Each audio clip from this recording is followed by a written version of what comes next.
I'm King Link, and this week, well, let's do something different. So 2 weeks ago, I actually broke down a single level of Titanfall 2. I enjoyed that process quite a bit, and I want to start doing more of that. So this week, we're going to be talking about Disco Elysium. There's a problem, though.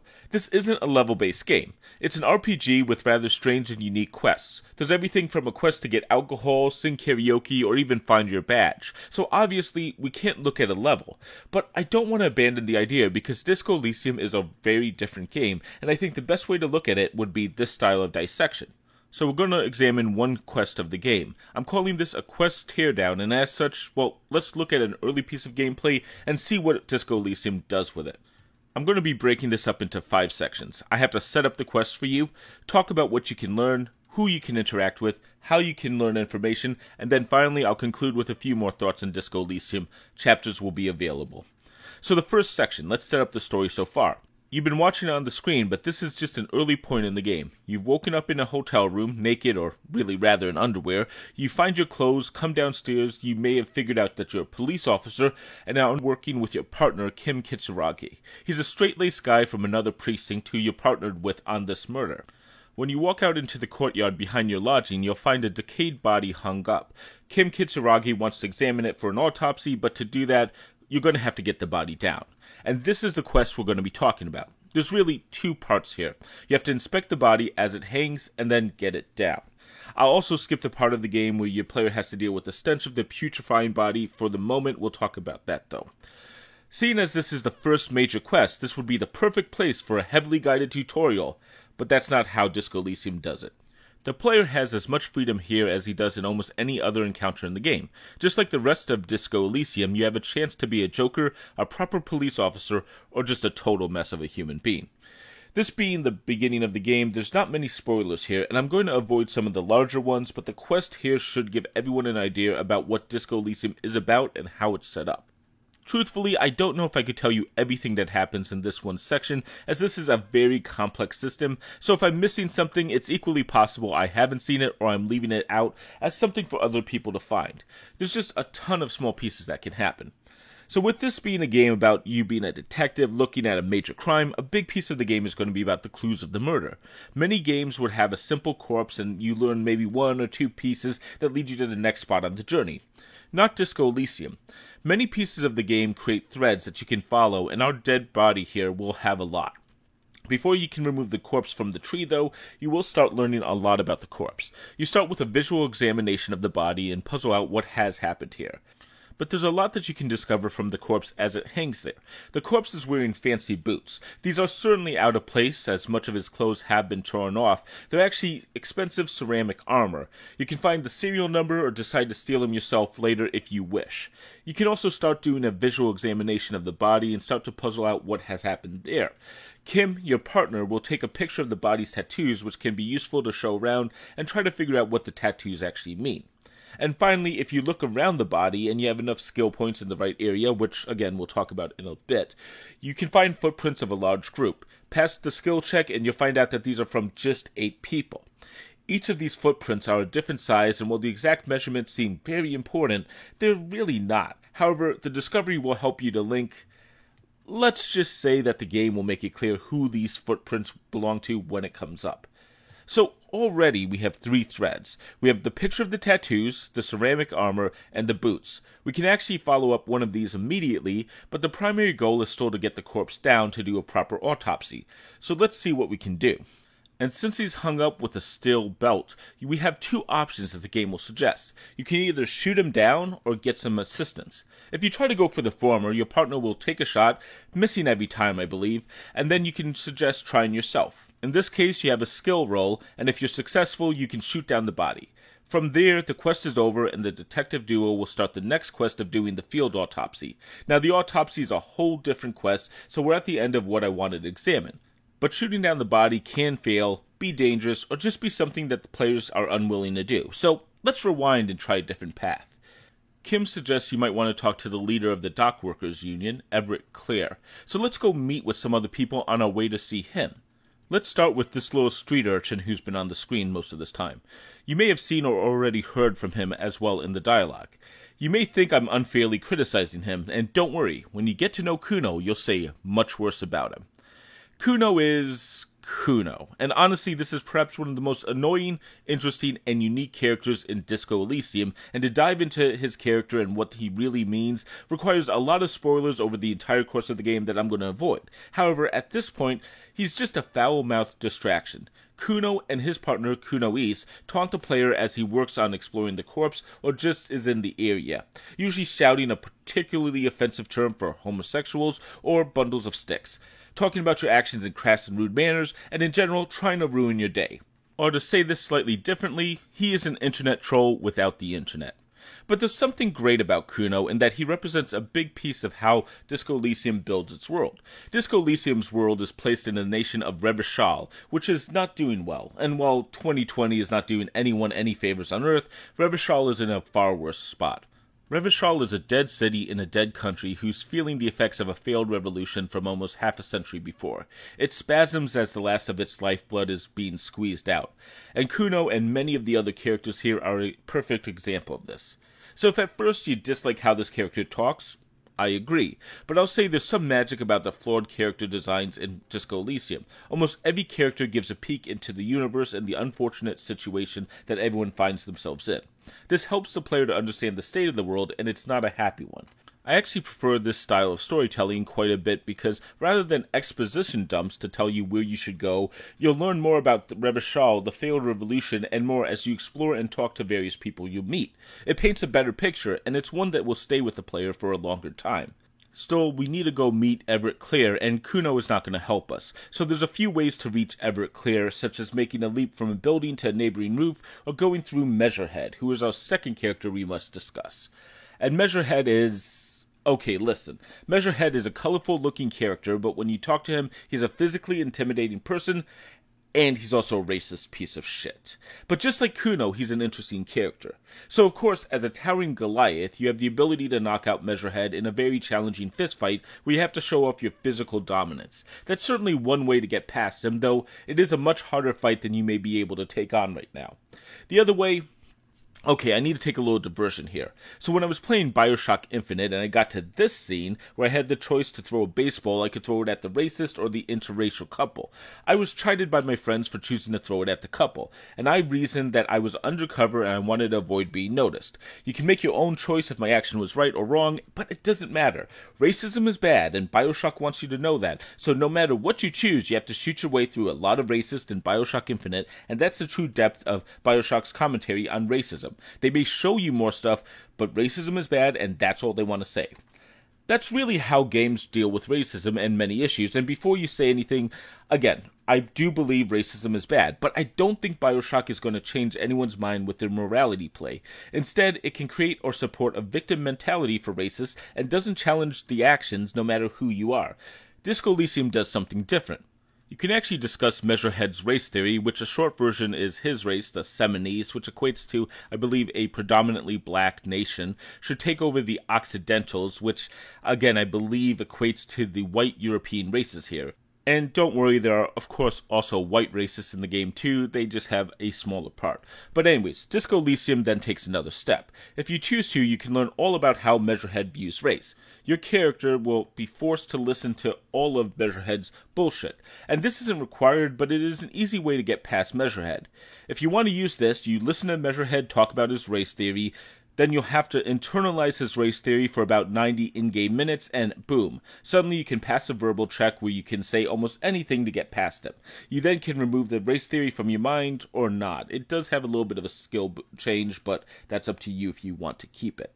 So I'm sure people are going to say this is just a simple gameplay system, and yeah, it actually is. I actually found it interesting, though, because at points you can reassure Kim that you're doing this purely to get past Measurehead, and he seems to question you on this, but in general, I think he probably buys it.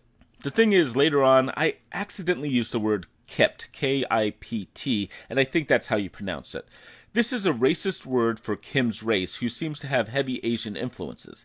The game has the person I was talking to react badly, but Kim, my partner, also reacted sharply to this pulling back. I'll be honest though, I felt really bad about this to the point where I loaded an old save file to wipe out that decision. Kipt is a made-up word, but the reactions in this game to my unknowing choice and what the character saw as very casual racism was severe, and it jarred me. It was damaging enough to me to the point where I kind of don't like the game had the option to use such a racist word. I mean, this is of course a very silly reaction. Disco Elysium made me feel bad that the racism is in its video game world while using a completely made up term for that racism. The fact that I care so strongly about this though is brilliant, and it shows how a choice to allow the player to be a racist can pay off because it confronts the user not with condemnation, but with realistic reactions to the use of the term that are meant to offend. Also, I have to admit, having Kim react that way is more powerful because he is your partner at this point in the game, and you will grow to rely on him over the entire game, so personally insulting him meant quite a bit more. Alright, I'm sorry about that long diversion, but I think it's one of the more interesting parts of Disco Elysium and how it approaches sensitive topics. There are several political ideologies brought up and discussed as well, and I feel those are handled in interesting ways as well. Anyways, if you internalize the race theory, Measurehead will let you pass, and if you choose the right choice, he'll even just go and take down the corpse. Of course, there are a few ways to get past him to Everett Clear without that, so let's take a quick look at him. Everett Clear is the leader of the Union in the game, and he's also kind of a manipulative son of a bitch. One of the only people working in the dock while his union is outside protesting and causing havoc, and much of Everett Clear's story is unrelated to this quest, but he does have a huge part to play in the main quest outside of this. He'll attempt to get the player to help him out with several other matters over the course of the game. However, if you do meet him for this issue, you'll have to pass a few skill checks or handle a small amount of damage done to your body, and then you can get him to agree to assist you in your duties, and he has you return to Measurehead to get his assistance. Now, it doesn't matter which way you go, Measurehead will go off and help you out if he's part of that solution. Now, there is one more person we can talk to, and no, I'm actually going to leave Kim Kitsuragi alone. He talks to the player quite a bit, but truthfully, it's part of other conversations rather than direct conversations with Kim Kitsuragi. No, instead, the person that you can talk to is the dead body. So I'm sure you've heard interesting stuff so far, but let's get into the real Disco Elysium. This is a game where you can do some really odd stuff, like either pretending that you're talking to the body or using occult powers to do so. I think it's up to the player to decide which it is over the course of the game. And after finishing the game, this conversation is one of the more interesting ones to replay, though I won't talk about exactly why. But yes, suddenly you can start talking to the dead body if your skills are high enough. And with that, I think we should start talking about those skills. So Disco Elysium is a Western RPG where you can create a character, assign stats and skills, and hopefully that's good enough to get you through the game. These stats are relatively normal. Intellect, well, that's just intelligence. Psyche, kind of a wisdom. Physique, a mixture of endurance and strength. And motorics, agility or dexterity. But what these stats mean and the page of skills is a much deeper story. Let's just start with the big difference in Disco Elysium. Disco Elysium is a game with no combat. This isn't just a clever marketing pitch where they redefine verbal sparring into combat, but rather a change in the game entirely. That's also not to say you can't strike someone or fail with hilarious consequences. Goddamn Kuno. But none of this is done in an attack and defense cycle. It's all done through dialogue choices. Disco Elysium constantly uses your stats and skills to decide when to give you information. Let me quickly show you what I call my mini playthrough. I took no stat points, my entire character is stat point 1, and my skill has minor value. You can see my first discussion with Kuno here is played very straight throughout. No additional help or information. Your skills define what you'll hear in the game and what's talking to you. With this character I hear almost nothing because I don't have any ability worthy of mention. Now let's see that same segment with a normal character, and suddenly my character is hearing more thoughts, opinions, and advice from different sources. As a player, you can think of these voices as instincts instead of actual speakers in the game, though each of the skills does have a persona and a unique voice. And just to be clear, they're not always correct. Instincts can lead you wrong. They can get you in trouble, and it's up to you to decide who to listen to, such as this one who's telling you that Kim Kitsuragi is your half-brother. Wrong. Much of the system, though, is done behind the scenes. If you're successful, you'll hear a part of the conversation. You'll be told about your success, but you won't be told about your failures to hear or consider something through your instinct system. Let's go back and put this in practice. I mentioned that you have to pass a skill check at the beginning of the course examination. You can do this in one of 3 ways. If you're a magically gifted character, you might have enough stats to just stomach the stench. My muscle build was actually able to do that. On the other hand, if you go and get some ammonia, you might be able to pass a skill check a second time, and that's still a challenging skill roll. But if you fail a second time, the game does give you the ability to get your shit together. Another internalized thought over the 30 minutes of in-game time. If you do that, you get a massive boost to your roll, and perhaps beat it that way. Or potentially not. Every skill roll in the game actually has a chance to be Snake Eyes, which is a 1 on each die, and means you will always fail, or a 6 on each die, which means you always pass, no matter what your stats actually say. But the thing is, your stats will give you a chance to beat certain things, show you more of the game, and at least tell you what's going on. So while there's no combat, much of Disco Elysium is about creating that character, deciding what he says or does, who he talks to, and what he might notice or discover. On my initial run in the game, I actually played an agile and intelligent character, with no physique or psyche to speak of. And that actually gave me an interesting game, but it also lacked both mental or health points to really protect me from damage. But Disco Elysium actually offers enough healing items that it wasn't a major inconvenience after the opening, though you can die quite easily as well. But replaying this section of the game over 5 times with at least 4 different characters made me start to appreciate what you can do in Disco Elysium and how different the game can become depending on how your skills and stats are allocated. The footprints, for instance, can be completely missed by some combination of skills, and just certain observations or parts of the game will become harder or easier depending on how you lay out your character sheet.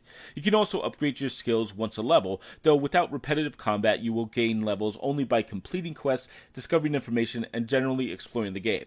And you always get a level for every 100 experience points, so that's kind of a nice, even flow to the game where you're constantly getting these points and you can distribute them as you need. This style of skill and stats, though, may not be for everyone, and the lack of combat might make people uneasy, but it allows the writing to have much deeper and interesting styles of delivery that I will fully applaud, because so few games are willing to take an RPG stat system and apply it to a fully conversational dialogue tree, and Disco Elysium does this wonderfully.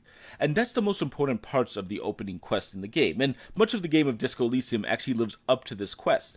Disco Elysium feels like a game about choices. What you discover, who you talk to, and who your character is going to matter a lot, and that will help define your journey.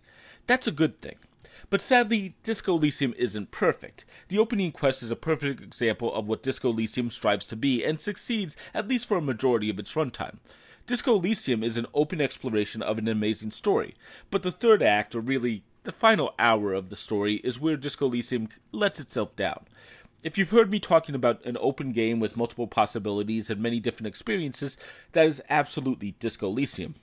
But Disco Elysium's end is forced to discard most of that openness for a singular ending. That ending is a touch too linear for everything that leads up to it. But at the same time, I also have to think about what I saw with Disco Elysium, not on the first playthrough, but as I replayed this same segment with multiple characters and started to see how varied Disco Elysium could be. Disco Elysium, though, is not about the ending of the game. It's not necessarily about solving a whodunit among many people who have no connection to you and who will disappear when you turn off the game. Rather, it's about the journey that you take to solve that case. Will you be a rockstar cop or a hobo cop? An apologetic cop or an authoritarian? Will you be a total mess of a human being as the marketing promised that they would allow you, or will you try to make your character into something better and avoid drugs, alcohol, and try to do the best you can with a train wreck of a human being that you have taken over? At the end of the day, the solution to the case will always be the same as long as you don't reach one of the many game over screens. You'll always end up with the same ending. But the real story is the one you'll create as you play through the game and decide who your character is and what he's actually trying to do. And that is what Disco Elysium is really about. We once again have reached the end of this video, and truthfully, this is a new format for me. I personally really like to do this. It's a more focused approach to looking at games, breaking down pieces of them, but I can use your help. I'd love to hear what you think about this video.